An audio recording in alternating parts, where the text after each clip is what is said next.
¿Cómo están? Buenos días a todos. En esta oportunidad de estudiar la palabra. Hemos estado en el libro de Marcos y en esta mañana vamos a estudiar en el capítulo 9, versículos 30 al 37. Así dice la palabra de nuestro Dios. Habiendo salido de allí, caminaban por Galilea. Él no quería que nadie lo supiera, porque iba enseñando a sus discípulos y les decía: el Hijo del Hombre ha de ser entregado en manos de hombres y lo matarán, y una vez muerto resucitará después de 3 días. Pero ellos no entendían esta palabra y tenían miedo de preguntarle. Llegó a Capernaum y cuando estuvo en casa, Jesús les preguntó: ¿qué disputaban entre ustedes en el camino?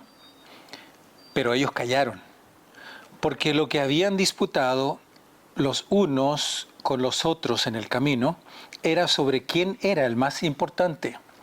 Entonces se sentó, llamó a los 12 y les dijo: si alguno quiere ser el primero, deberá ser el último de todos y el siervo de todos.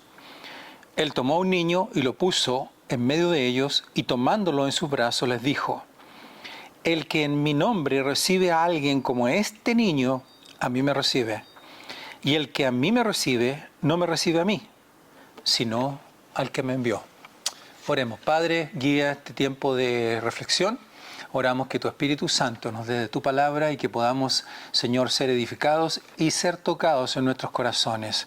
Ayúdanos a cambiar y a que nuestra vida pueda mejorar cada día y que podamos tener una buena y más íntima relación contigo, Señor.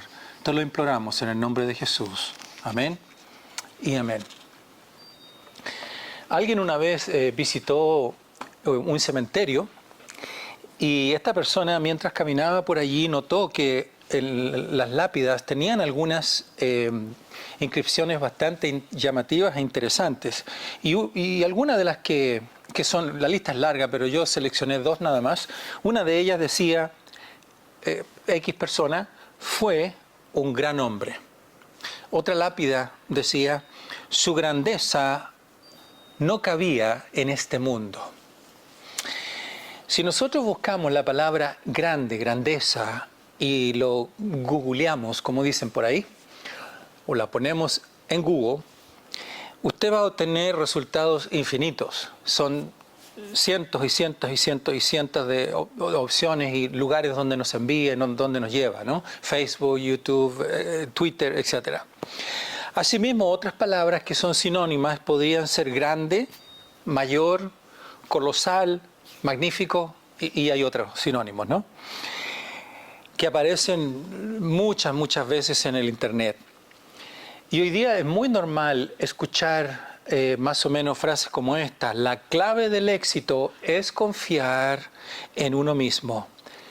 No dejes que los demás te digan qué debes hacer y cómo vivir tu vida. No lo permitas. Ahora, la pregunta es: ¿cuál es el criterio para medir la grandeza de un hombre? ¿Cuál es el criterio? Una cierta escuela teológica ha enfatizado durante años: descubre el campeón que hay en ti. Hoy en día, la grandeza se define por apariencia, por apellido, por las posesiones, por el estatus. Pero Dios define la grandeza en otros términos, lo cual vamos a estar viendo hoy día. Vivimos en una era de la autoexaltación. Y repasemos brevemente el contexto de este pasaje, donde nos muestra que Jesucristo está anunciando su muerte. Y esta es una expresión máxima de humildad del Señor, esto lo señalan los versículos 30 al 32 en nuestro texto del capítulo 9 de Marcos. El ministerio público de Jesús ya había terminado en Galilea. Ahora se está enfocando en el ministerio privado, cercano con sus discípulos, y su enseñanza está centrada en ellos. Y el objetivo para Jesús ahora era llegar a Jerusalén. Había puesto su mirada a Jerusalén, donde Jesús se estaba dirigiendo para entregar su vida, donde iba a ser torturado, iba a ser lacerado, iba a ser muerto y luego iba a resucitar al 3er día. Y Jesús le está anunciando, ¿no? Y esta es la segunda vez en el libro de Marcos, sí. Pero los discípulos, la verdad, que no entendían para nada de esta verdad. No captaban lo que el Señor estaba tratando de decirles. Para ellos era irracional pensar que aquel que decía que era el Señor, el Mesías, iba a morir. O sea, tener un Mesías moribundo no calzaba en su ecuación. Y esto era incomprensible e inaceptable para un judío normal o un judío promedio. Quizás para algunos, dicen algunos comentaristas, que ellos tenían la preocupación de que, ok, si muere, digamos que está bien, pero ¿quién lo va a resucitar? Esa era una interrogante que posiblemente ellos tenían. Y habían pasado, sin duda, que el corazón del mensaje del Señor Jesús que Él les había estado dando hasta ahora. Y en esta primera parte, el del texto, la humildad de Jesús es evidente. Y el tema que Él quiere traer a llamar a nuestra atención es este justamente. Y aquí fíjese en el versículo 30, su forma de actuar. Él no está diciendo, hey, ¿por qué no me dan a conocer y nos llaman las cámaras y que todos me alumbren aquí los focos para que vean quién soy yo? Sino que Él dice en el versículo 30 que nadie lo sepa. Interesante, ¿no? Jesús no buscaba la fama. Su propósito era mucho mayor que eso. Él tenía un plan de venir a esta tierra y hoy queremos que todo el mundo sepa de nosotros. Todo el mundo queremos que estén mirándonos, ¿no es cierto? Y a través de las redes sociales donde se aprecia un culto al ego, un culto a la personalidad. Sin embargo, Jesús no vino a aparecer en los medios para alimentar ese ego. Y mientras viajaban, Jesús enseñaba a sus discípulos y les decía, el Hijo del Hombre será entregado, versículo 31. Esto significa que iba a ser entregado para juicio. Él sabía muy bien lo que iba a pasar. Y aquí es importante notar que esto no se trata solamente de la traición de Judas, sino de la entrega soberana del Padre, quien da a su Hijo como parte de este plan salvífico eterno de redención. Y además el Señor Jesús se está sometiendo libremente, voluntariamente a este propósito divino. Déjeme preguntarle esto. Digamos que su hijo hace algo contra la ley. Su hijo ya es un poquito grande, ¿no? Él ya puede ser juzgado por la ley. Yo me pregunto, ¿cuántos padres entregarían realmente a sus hijos? El Padre Celestial, nuestro Padre amoroso, el que nos ha amado con amor eterno, Él entregó a su Hijo, su único, demostrando la máxima humildad y un corazón de siervo al hacerlo. Jesús, en humilde obediencia y servicio amoroso, Él fue sometido al juicio injusto allá en Jerusalén y fue condenado a morir como un criminal. Su sumisión revela no solo su perfecta justicia, pero también su humildad y dedicación al plan redentor por la humanidad. De nuevo, los discípulos no entendían nada de lo que estaba pasando. Todo lo que Jesús dijo, lo que Jesús hizo, porque en realidad lo que ocurría con ellos es que estaban ciegos. Y eso es la realidad del ser humano. Cuando nosotros leemos Efesios 2, capítulo 2, versículo 1, nos dice que nosotros, antes de conocer a Dios, estábamos muertos en nuestros delitos y pecados. Y eso nos debe recordar que nosotros necesitamos vida. Una vida que venga sobrenaturalmente a nosotros y podamos respirar espiritualmente y podamos decir, sí, yo creo en Dios, yo creo en Jesús. Yo quiero seguirlo.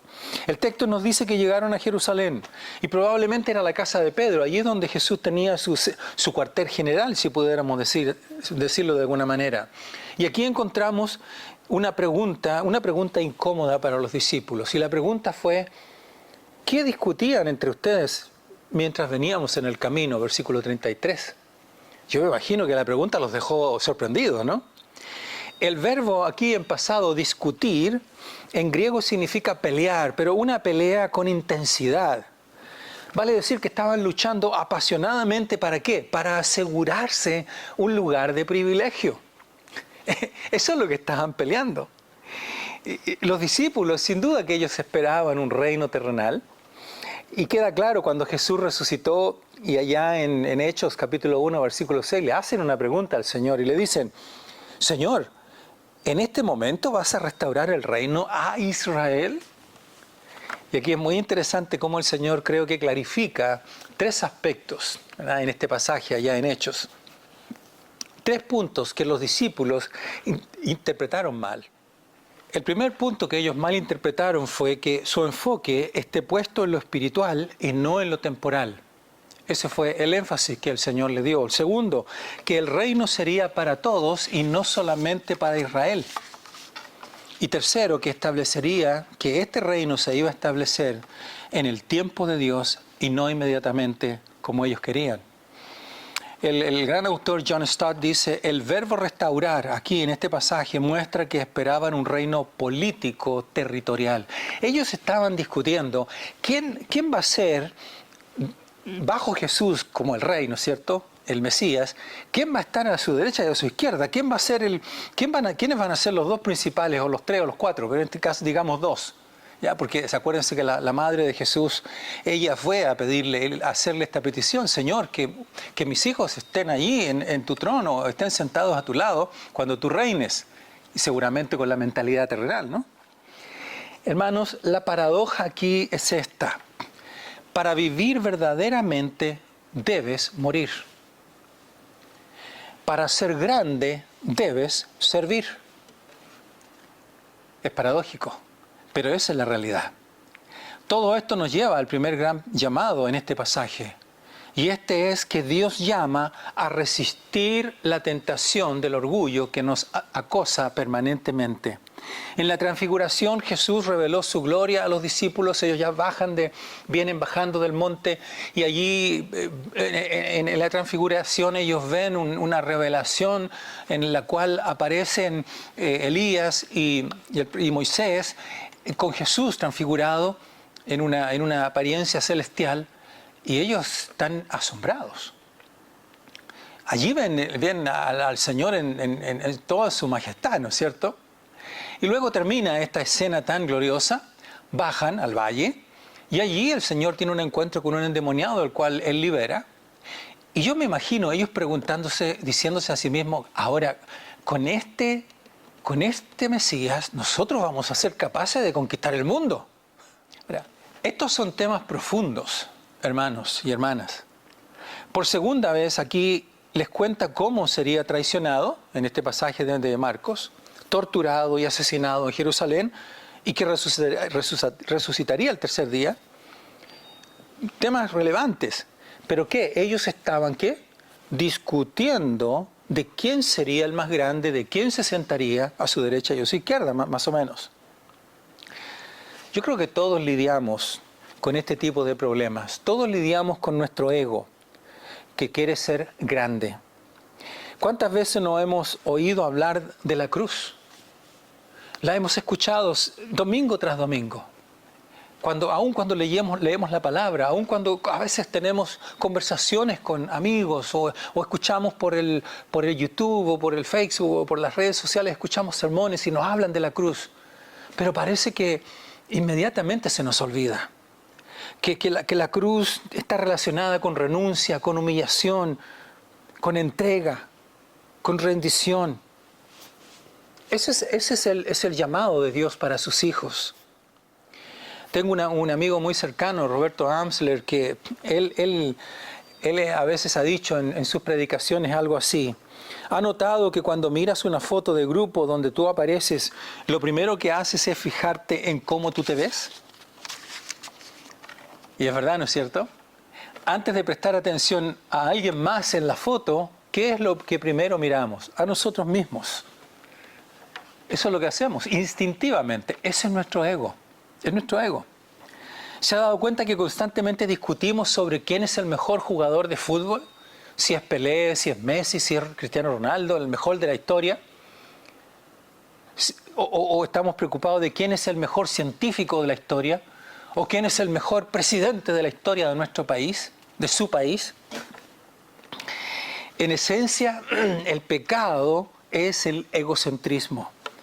Los discípulos pensaban en términos de poder, riqueza, posición, nombre. Y se dio cuenta que cuando Jesús le preguntó a ellos de qué habían hablado o discutido, ¿qué pasó? Ellos guardaron silencio. Se dieron cuenta, estaban avergonzados. Sabían que probablemente que se habían equivocado. Percibían la equivocación. Se sentían desconcertados. Además, habían causado una división entre ellos. Cuando el enemigo viene y trae pensamientos que son carnales, que no son espirituales, comienza la confusión. Muchas veces estas cosas ocurren en la iglesia. La falsa ambición les había llevado a provocar una discordia entre ellos, que lejos estaban de comprender el corazón de Dios. No hay nada malo con tener deseos de mejorar para su familia, para su iglesia, para su negocio. Pueden ser buenos deseos, siempre guiados por el Señor. Pero en el cristianismo la verdadera grandeza no está en el dominio de uno sobre otro, sino en el servicio que nosotros como cristianos podemos dar a los demás. En las Escrituras nos advierte en Romanos 12:3, dice que no tenga más alto concepto de sí que el que debe tener, sino que piense de sí con cordura. Ese es el llamado del Señor para nosotros. Y hay una historia muy tremenda y poderosa que me llama mucho la atención y siempre me ha llamado la atención. En Daniel capítulo 4, cuando el rey Nabucodonosor, el rey de Babilonia, un día el Señor, Dios, le demostró quién era el verdadero rey. Porque este rey, Nabucodonosor, un día sale al palacio y dice: yo soy el más grande de todos los reyes. Y antes dice la palabra, que él terminara de decir esto, el Señor viene y le habla y le dice: vas a estar 7 años viviendo como un animalito hasta que reconozcan quién soy yo como Dios y Señor y Rey del universo. Y un buen día, después de los 7 años, de los 7 tiempos, como nos dice la versión Reina Valera, Nabucodonosor se arrepintió y oró. Y él dijo: mi razón me fue devuelta y bendije al Altísimo y alabo y glorifico al que vive para siempre. Nabucodonosor tiene que servirnos de lección para el presente, de que nosotros no olvidemos que el orgullo ciega la realidad, que el orgullo anula nuestro entendimiento. Si no te has rendido todavía a Jesús, tiene que venir Jesucristo sobre tu vida. Tiene que venir el Espíritu Santo a hacer una obra profunda en tu corazón para transformar y cambiarte. Y Él viene y va a tomar esa carga y la va a poner a un lado y te va a dar libertad. Que su sacrificio es el suficiente para salvarte y darte vida eterna y seguridad de salvación. Que Dios nos revele quiénes somos para que encontremos sencillez de corazón. Jesús aquí en este pasaje redefine la grandeza. ¿Y cómo la redefine? Diciendo: el más grande es el siervo. En el versículo 35 de este texto nos dice: si alguno quiere ser el primero, deberá ser el último de todos y el servidor de todos. Así está redefinido lo que Jesús enseñó. Y en el mundo actual el objetivo es alcanzar la cima del éxito, es ser el mejor, pero en el reino de Dios es lo opuesto. Ojo, no estoy diciendo con esto que debemos ser los peores, los irresponsables, los no negligentes, los no diligentes, más bien ser negligentes. No estoy diciendo eso. Es otra la idea. James Montgomery Boyce, un gran predicador ya fallecido, cuenta la siguiente historia, la cual voy a narrar. El santo japonés Toyohiko Kagawa, al abrazar el cristianismo, oró apasionadamente: «Oh Dios, hazme como Cristo». Aunque luchaba contra la tuberculosis, él eligió deliberadamente vivir en medio de las duras condiciones de un barrio marginal de Tokio para servir a los necesitados. Compartió su cama con un hombre que sufría de escápula. Dio su ropa a los mendigos y no le quedó nada más que un viejo kimono. Al principio, su estilo de vida humilde y sacrificado provocó burlas. Sin embargo, con el tiempo se ganó un gran respeto. Débil y tosiendo, caminando bajo la lluvia, proclamó con valentía: «Dios es amor. Donde hay amor, Dios está presente». Toyohiko enseñó que Dios no reside en grandes templos solamente, pero entre los marginados de la sociedad, los enfermos, los mendigos y los prisioneros. Su mensaje fue inequívoco: para encontrar verdaderamente a Dios hay que servir a los necesitados. Amigos, en el reino de Dios, el camino hacia abajo es el camino hacia arriba. Podríamos llamarle el reino al revés. El reino al revés. Santiago 4:6 nos dice: Dios resiste a los soberbios, pero da gracia a los humildes. Jesús no solo habló poderosamente sobre el servicio y la humildad, porque puede ser muy bonito hablar de esto, pero lo demostró lavando los pies de los discípulos, y eso lo vemos ahí en Juan capítulo 13. Jesús no solamente vino con un gran diploma de una gran universidad como Harvard o Princeton o alguna otra, sino que Él vino, su diploma era una toalla y un lavatorio con agua para lavar los pies de sus discípulos, que son símbolos de servicio humilde dado a los demás, no para exaltación propia. La grandeza de un hombre que afirma seguir a Dios no está determinada por cuántos siervos tiene, sino que se determina por a cuántos hombres él o ella sirve. En el tiempo de Cristo, los gobernadores, reyes y autoridades tenían esclavos, y eso era señal de grandeza, eso era señal de autoridad, de poder.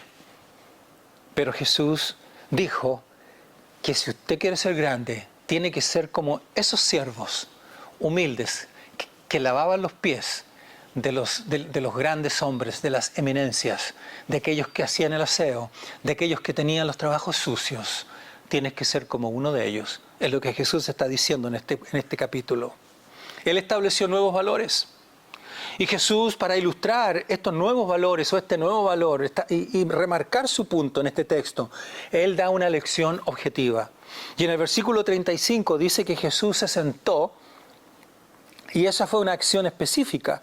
Y en los días de Jesús, los maestros generalmente, los rabí, los maestros religiosos, se sentaban para enseñar. Y Jesús dice que se sentó. Él era el gran maestro. Versículo 36, y tomó un niño y lo puso en medio de ellos. En aquel entonces los niños eran considerados los más bajos de la sociedad, en la escala de sociedad. Y aunque los niños, quizás uno dice, bueno, ¿por qué Jesús está tomando a un niño como ejemplo si los niños son distraídos, son demasiado fáciles de engañar, ¿verdad? Son muy inocentes? Pero Jesús lo usó para enseñar una lección importante, y Él quiere enseñar algo. Y dice el D.A. Carson: el niño es un modelo en este contexto no de inocencia, fe o pureza, sino de humildad e indiferencia hacia el estatus social. Jesús, para demostrar la importancia de la humildad y desacreditar también su concepto de quién habría de ser el más grande en su reino, toma un niño. El que estaba en el escalafón más bajo, ¿no es cierto? Y lo puso cerca de él. Algunos dicen que pudo haber sido el hijo de Pedro, no lo sabemos. Ahora, a quienes se preguntan, ¿cómo puedo ser un verdadero cristiano? Esta sería la respuesta. El que quiere seguir a Cristo debe ser y poseer la humildad de un niño. Ahí está la clave. Venir humildemente delante del Señor y reconocer que es un pecador, que solamente a través de Cristo puede obtener la salvación, y no por las obras y méritos de esta tierra que se pueden hacer. No somos humildes por naturaleza, somos egoístas y estamos consumidos por el orgullo, y necesitamos una obra profunda del Espíritu Santo en nuestros corazones. Dios nos llama a humillarnos y a admitir que no podemos lograr nada por nosotros mismos y que debemos confiar solamente en Jesús para nuestra salvación. Jesús, después de levantar a este niño y sentarlo ahí a su lado, según el versículo 37, Él declaró lo siguiente: el que reciba a un niño como este en mi nombre, a mí me recibe, y el que me recibe a mí, no me recibe a mí, sino al que me envió. Esas son las palabras inspiradas de nuestro Señor. Los apóstoles tuvieron que humillarse, sabiendo que no tenían rango para ganar el reino de Dios. Jesús usó a los más pequeños para mostrar lo que significa la verdadera grandeza. El orgullo impulsa a las personas a exaltarse, a imponer sus órdenes para lograr ambiciones de cualquier tipo y recibir elogios de los demás. Lucas 9:48, el pasaje paralelo, nos dice: el que es más pequeño entre todos vosotros, ese es el más grande. Las grandes personas en el reino celestial no son aquellos que abren paso o se abren paso a empujones y buscan honor. ¿Ha visto eso de pronto en una fila? Personas tratando empujan a otros para ellos imponer su lugar. Sino aquellos que se someten humildemente a los demás y velan por la necesidad y los intereses de otros. Una de las cualidades que se valoran en un niño es la confianza. Sin embargo, los niños son demasiado confiados e inocentes. Por eso les enseñamos: no hables con extraños. Un día estaba cuidando a mi nieta y recuerdo que encendimos la aspiradora en la casa y hace un ruido bastante, a veces muy fuerte, ¿no? Y mi nieta muy pequeña, 10 meses, se queda impávida, ¿no? Mirando de dónde venía el ruido y ve que es la aspiradora que la estamos moviendo. Y de pronto tuvo una reacción muy increíble, ¿no? Dio la vuelta como pudo, yo la tenía de la mano y se aferró de mí, ¿no? Me abrazó. Y yo sentía que me estaba agarrando con fuerza. Hermanos y hermanas, así el Señor quiere que nosotros seamos, que nos aferremos a nuestro Dios, que nos tomemos de Él, que nos agarremos de Él, porque en Él tenemos seguridad. Y no en nuestro egoísmo, en nuestro orgullo, en nuestro anhelo por la ambición y por las cosas de esta tierra, sino que busquemos el reino de Dios y su justicia, y que el Señor va a añadir el resto de las demás cosas. Hoy algunos afirman que los niños deben ser como los adultos para entender el reino de Dios. Pero Jesús nos dice algo contrario. Los adultos deben ser como niños para entender y ser parte del reino de Dios. El Señor vino a revolucionar su época y revolucionó hasta el día de hoy. Una vez un pastor dijo: toda la vida cristiana tiene sus raíces en 3 mandamientos claves. Y estos son los 3. El número 1, Jesús dijo: venid a mí. Eso es la salvación. El segundo, sígueme. Eso es ser un discípulo de Jesús. Y tercero, además dijo: permaneced en mí. Esa es la vida llena del Espíritu. Estas 3 afirmaciones contienen la verdad de que solo siendo humildes y llenos del Espíritu Santo, Dios hará cosas maravillosas a través de nosotros en otras personas. Cuanto más invitamos al Espíritu Santo a llenarnos y nos abrimos y vamos cediendo el control al Espíritu de Dios, nuestra vida va cambiando y nos vamos haciendo más y más como Cristo, como nuestro Señor.